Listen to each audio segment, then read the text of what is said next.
She told me, "If I want to go clubbing with my ex, I will. You don't get a say. That's what freedom is." I said, "You're absolutely right." That night, I packed my things, left my key, and vanished. When she came home at 4 a.m. expecting a fight, the only thing waiting for her on the counter was a note that said, "Enjoy your freedom." Hey viewers, before we move on to the video, please make sure to subscribe to the channel and hit the like button if you want to see more stories like this. Thanks. The garlic sizzled as it hit the olive oil, releasing a scent that instantly made the apartment feel like a home. Our home. I stirred the pan, the sun-dried tomatoes softening next to it.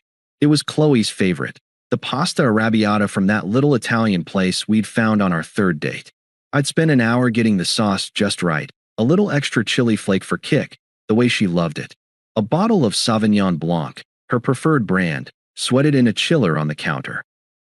It was a Tuesday, but she'd had a rough day at work, and I wanted to surprise her. I checked my phone. 7:15 p.m. She was late, but that wasn't unusual. Traffic was a nightmare, or maybe her boss had dumped one last task on her desk. I hummed, setting the table for two, placing the napkins just so. I was looking forward to this. To us. The key scratched in the lock at 7:30. I turned from the stove, a smile ready on my face. "Hey, you're late. I made dinner." The woman who walked in wasn't the tired, grateful girlfriend I'd pictured. This version of Qley was a thunderclap of energy. Her hair was freshly curled, falling in perfect waves. She wore a tight, black cocktail dress I'd never seen before, and her heels were already on, making her tower in the doorway. The scent of her expensive perfume hit me before her words did, drowning out the garlic. She barely glanced at me, her focus locked on her phone, thumbs flying across the screen. "Oh, yeah, don't wait up. I'm going out." The smile froze on my face. "Out? Where?" "We were supposed to have a quiet night. I made the arrabbiata." She finally looked up, but her eyes were distant, already somewhere else. "Mark's in town. Some of the old crew are meeting up at Nexus." The name landed in my gut like a block of ice. Mark, her ex, the human embodiment of a red sports car, flashy, loud, and fundamentally unreliable. He had a trust fund and a smirk that suggested he found the whole world mildly amusing, especially people who had to work for a living. My world. Qley had a history with him that she'd always been vague about, a history that had left her a wreck when he'd finally ghosted her. A history I'd helped her pick up the pieces from. "Mark," I said, my voice carefully neutral. I wiped my hands on a dish towel. "Qley, going clubbing with your ex, that makes me uncomfortable. You know how he is. The way he looks at you." She let out a short, exasperated sigh, the one she reserved for when I was being particularly tedious. "God, Alex, don't be so insecure. It's pathetic." A hot flush crept up my neck, but I kept my voice low. "It's not about insecurity. It's about respect. For me. For this." I gestured between us, at the table set for two, at the meal going cold on the stove. She laughed then, a sharp, brittle sound that didn't reach her eyes. "Respect? Respecting what? You're right to tell me what to do." She took a step forward, planting her heels on the polished floor, her gaze challenging and cold. "Listen to me clearly. I'm only going to say this once." The air in the room went still. The sizzle of the pan seemed to fade into a distant hum. "If I want to go clubbing with my ex, I will. You don't get a say. That's what freedom is." The words hung in the air, absolute and unforgiving. They weren't spoken in heat. They were a declaration, a statement of principle from a sovereign state to a subject. And in that crystalline moment, something inside me broke. Not with a shatter, but with a soft, final click. The confusion, the anxiety, the desperate need to make her understand. It all evaporated. The fog lifted, and I could see everything with a terrifying, peaceful clarity. The love I felt for her didn't vanish. It was simply invalidated, rendered obsolete by a fundamental truth she had just revealed. She did not value me. I looked at her, really looked at her. The perfect makeup, the dress bought for an occasion I wasn't part of, the utter conviction on her face that she was in the right. And I felt nothing but a vast, quiet acceptance. I nodded slowly. My face was a placid lake. "You're absolutely right." My calm, my agreement, was a weapon she had no defense against. Her smug certainty faltered. A flicker of confusion crossed her features, followed by a flash of irritation. I hadn't followed the script. I was supposed to yell, to beg, to prove my insecurity. My serenity was an insult. She recovered quickly, masking her surprise with a dismissive scoff. Whatever. Don't wait up.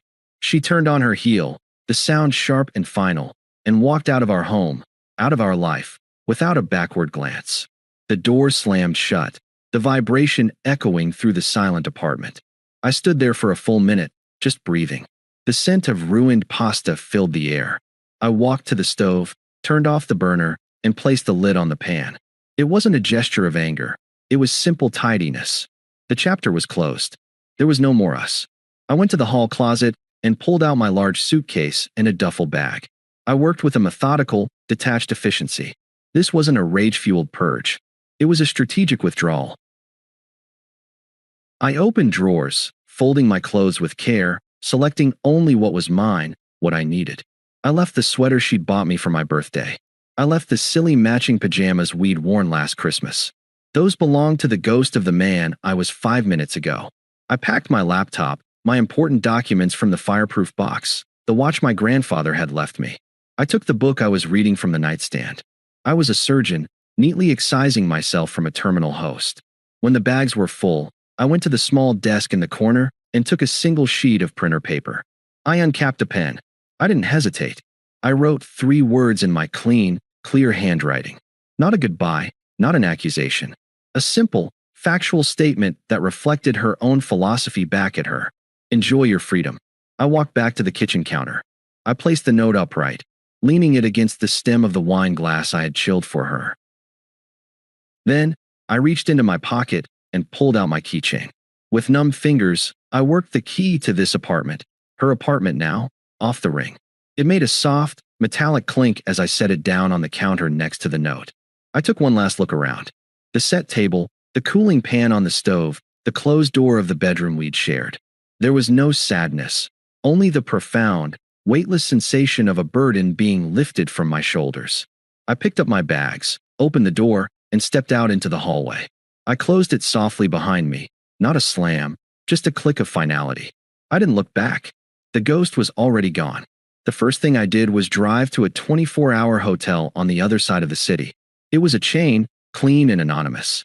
The clerk didn't look up from his phone as he handed me the keycard. The room smelled of sterile air and bleach. I dropped my bags by the door, didn't even bother to unpack. I sat on the edge of the bed, the stiff floral bedspread scratchy under my hands, and waited for the feeling to hit me. I waited for the crushing grief, the rage, the seismic tremor of a 2-year life being demolished. It didn't come. Instead, a profound, deafening silence filled the space where all the noise used to be. The noise of her expectations, the constant, low-grade anxiety of not being enough, the background hum of negotiating for basic respect. It was gone, and in its place was peace. It was so quiet I could hear my own heart beating, steady and sure. I lay back on the bed, still in my clothes, and slept for 12 hours straight. It was the most restful sleep I'd had in a year. The next morning, I systematically cut the tethers. I blocked her number. I blocked her on every social media app. It wasn't an act of anger. It was digital hygiene, like deleting a malicious file. I called my boss, told him I had a family emergency and needed to work remotely for the rest of the week. He was understanding. I didn't feel like I was lying. This was an emergency. The emergency was saving myself. The days bled into a week. I found a realtor and leased a small, bright 1-bedroom apartment with a view of a quiet courtyard. It had no history, no ghosts. I bought a new bed, new sheets. I set up my desk by the window. The silence there wasn't empty. It was fertile. I started going to the gym at 6 a.m., the brutal burn of iron and sweat scouring the last remnants of her from my system. I reread my favorite sci-fi novels. I cooked simple meals for one and didn't set the table. I was rediscovering the contours of my own life, and I found I liked the shape of it. I was at a coffee shop, typing away on my laptop, when my phone buzzed with an unknown number. A cold knot formed in my stomach. I let it go to voicemail.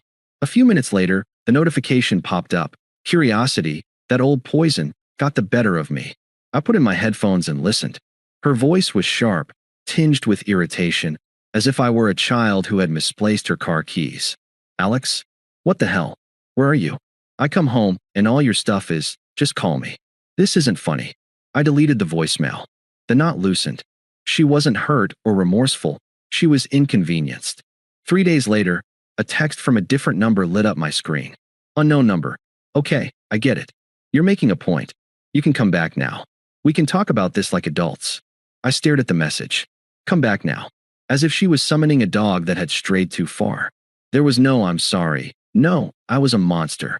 Just a royal decree that my protest was noted and could now cease. I didn't reply. The act of not replying felt more powerful than any argument I could have ever won. The following week, my phone rang.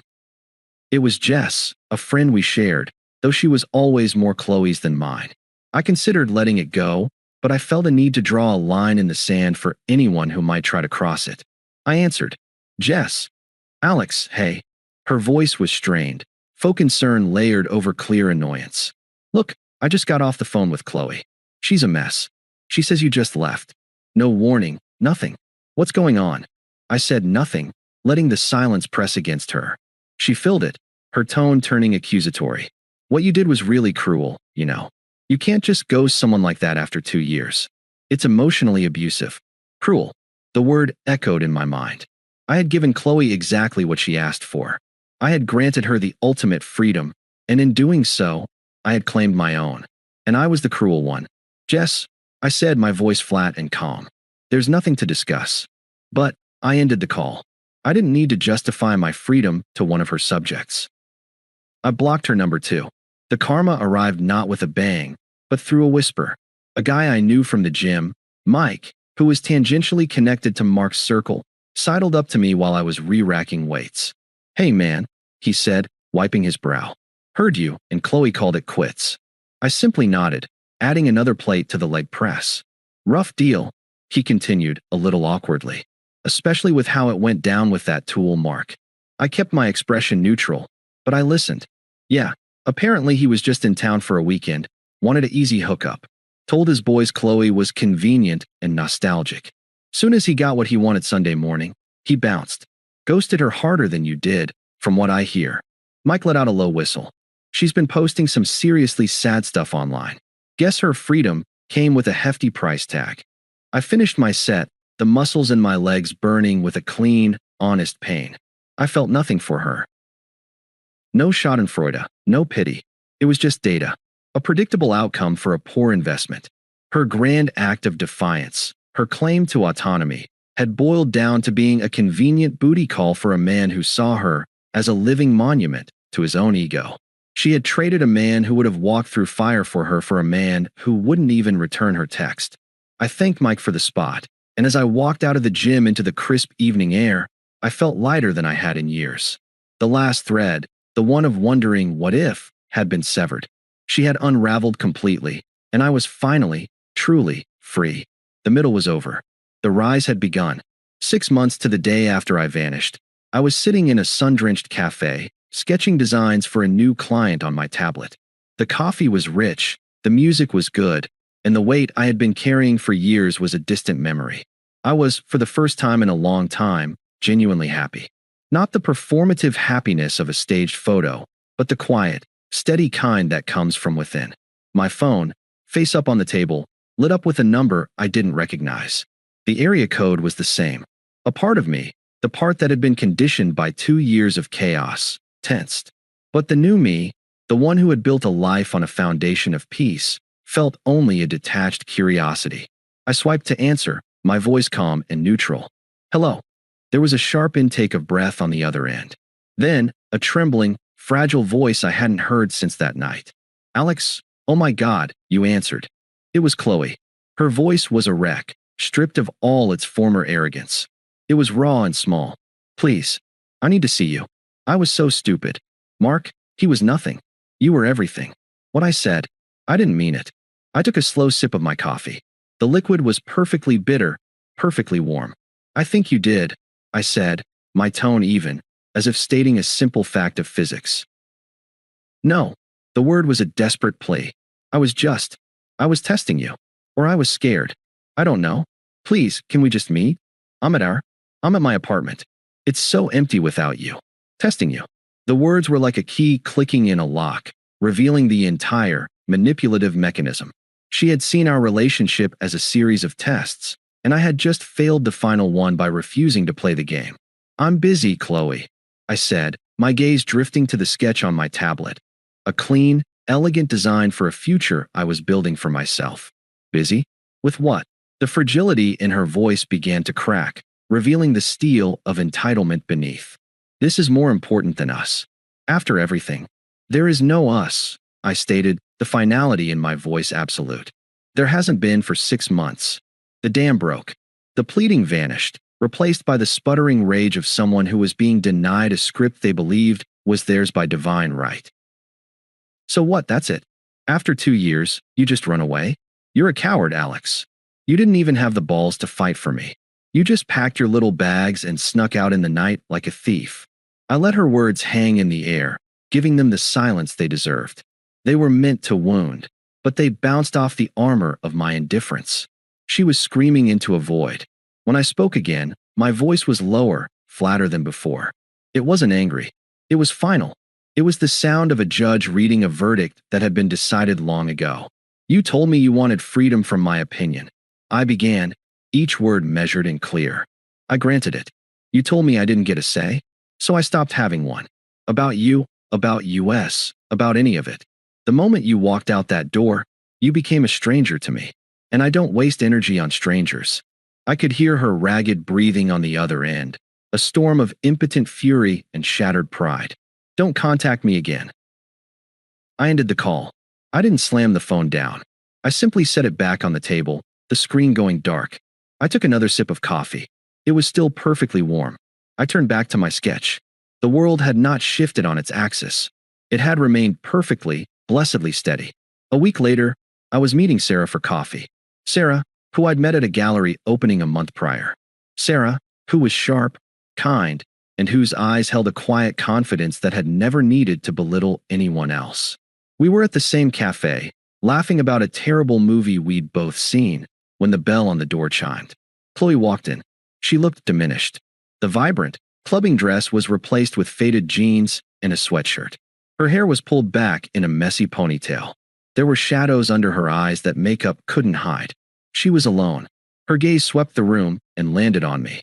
For a split second, hope, raw and desperate, flared in her eyes. Then she saw Sarah. She saw the easy way we were leaning towards each other. She saw the genuine, unforced smile on my face, a smile she hadn't seen in years. She saw the way Sarah listened, her head tilted, her laughter soft and real. Our eyes met across the room. I held her gaze for less than a second. There was no recognition in mine, no anger, no smug victory. It was the same look I'd give a barista I'd never seen before, or someone who'd held the door open. A blank, polite, non-recognition. She was a background character in my life, an extra who had wandered onto the wrong set. I turned back to Sarah, seamlessly picking up our conversation where it had left off. So, as I was saying, the cinematography was the only good part. From the periphery of my vision, I saw Qley's face collapse. The hope shattered, replaced by a dawning, horrifying understanding. She wasn't the villain in my story anymore. She wasn't the one who got away. She was a footnote, an irrelevant detail from a previous chapter. I was so completely, utterly moved on that her presence was nothing more than a minor spatial anomaly. She stood there, frozen for a moment, the weight of her own irrelevance pressing down on her. Then, she turned and hurried back out the door, the bell chiming softly behind her. I didn't watch her go. I was already looking forward, my focus entirely on the woman in front of me, on the design on my tablet, on the life I had built, a life where the only freedom that mattered was my own. Thanks for watching. Make sure to subscribe to the channel and hit the like button. What do you think about this story? Share it in the comments.